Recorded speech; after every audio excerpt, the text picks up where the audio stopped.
there, this is Terry with Collabo Creative, a local service design company here in Indianapolis, and I'm coming at you from the inside of my house because we are taking full advantage of the stay-at-home orders, and we're doing everything that we can as a company to keep ourselves safe and keep our community safe. So hopefully you are doing the same thing. Now that we've been in this situation for about a couple weeks or so, everyone's probably starting to get settled into their new lives. And so we wanted to share a really important message this week because you're probably being inundated with all of these emails and all this information and everything that's telling you that these are unprecedented times. I got an email today that said, we're in unprecedented times. I got another email just this afternoon that said, these are unprecedented times. And yes, maybe to some extent, these are unprecedented times, but maybe they're not. Because as a human race, we've seen plagues. We've been through pandemics throughout the ages. And you can think of the Spanish flu and the bubonic plague, and we can go all the way back to biblical plagues. But one thing that is true, regardless of all of these hardships, pandemics, and epidemics, is that we've come back from every single one. As a human race, we've become more resilient than before. However, this isn't true for every person or for every business. And you might be familiar with the concept, adversity breeds innovation, which is something that we always want to think of. When hard times, it pushes us to innovate, it pushes us to change, and we see huge steps forward, leaps forward in technology, in philosophy, and just new concepts that are arising to meet the challenges of that adversity. However, it's only half true. Now, we like to look at the positive side and say, yes, adversity breeds innovation. And I'd like to give out a shout out to several of our local businesses here, like Sahm, who's locally known for their fantastic restaurants. They've pivoted to offering grocery pickup, and Hotel Tango, which is a local distillery, along with other local distilleries that, of course, are now producing hand sanitizers, which is amazing and it's fantastic and it's needed, and they're meeting the needs of our community. And we're so grateful and thankful for all of that. You're also seeing clothing distributors, global clothing distributors that are now producing face masks and scrubs for our frontline heroes that are working to care for our COVID-19 and non-COVID-19 patients. So yes, adversity can breed innovation, and that's what we want to focus on, and that's what we want to believe. However, it's only half true, like I said. Adversity can also breed stagnation. And unfortunately, when a business isn't able to adapt quickly and pivot, sadly, those are the companies, those are the people who are going to be affected the most, because we won't see them on the other side of this pandemic. We won't see them through the hardship and come out resilient on the other side.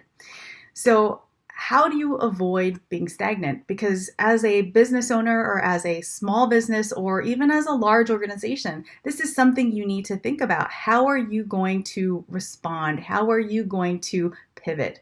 Now, given these unprecedented times has brought with it a lot of new challenges and a lot of new changes. So if you're in our mindset, challenges are opportunities for growth, right? It's in that challenge that we're able to come up with, like we said, new ideas, new innovations, because there are now new needs. So the question you need to be asking yourself is, how are you meeting the new needs of the people you serve? What are you doing right now to understand the needs of the people you serve?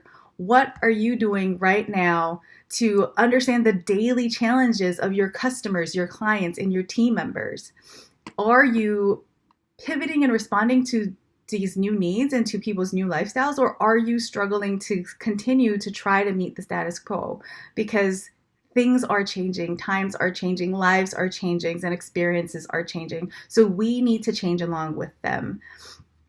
As a business improvement partner, that is our goal, is to help as many companies as we can weather through this storm and become more resilient on the other side. So here's our tips for you for this week to help you pivot and stay innovative. Now, 3 things to keep in mind. 1, connect with your people consistently.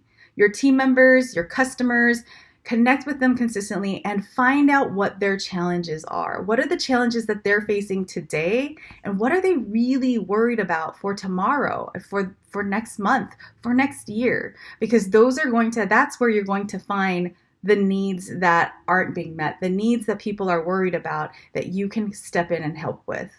Then next, number 2, tap into your inner creative. We're all about creativity, right? That's where innovation really comes from. This is where these new ideas come from. It's not about drawing. Creativity is not drawing. If you've watched our other videos, you'll know.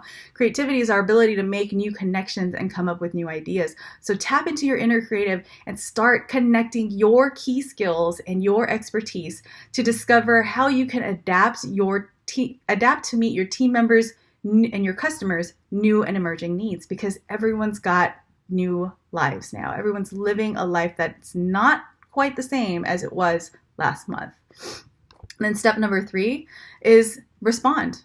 Now that you know what these new needs are and you've come up with new ideas, do something about it. Respond by rolling out new services or systems to meet the needs that are most needed and most important to the people you serve. So reconnect with your people, tap into your inner creative, figure out how you can serve better, and then respond by making those new services a reality. So we hope you'll stick with us these upcoming weeks because, as I said, our mission is to help as many companies as we can weather through this storm and be more resilient on the other side of this. Now, that's all I've got for you for this week. We'll be rolling out new tips and new tools to help you leverage collaboration and creativity as your new superpowers for overcoming stagnation. So we hope you'll stick with us and tune in next week. Thanks so much for joining me this week. Hope you all are staying safe and healthy and inside. Thanks again. We hope to see you next week. Bye. Do you have any questions or topics you'd like us to tackle? Shoot over an email to hello@collabocreative.com.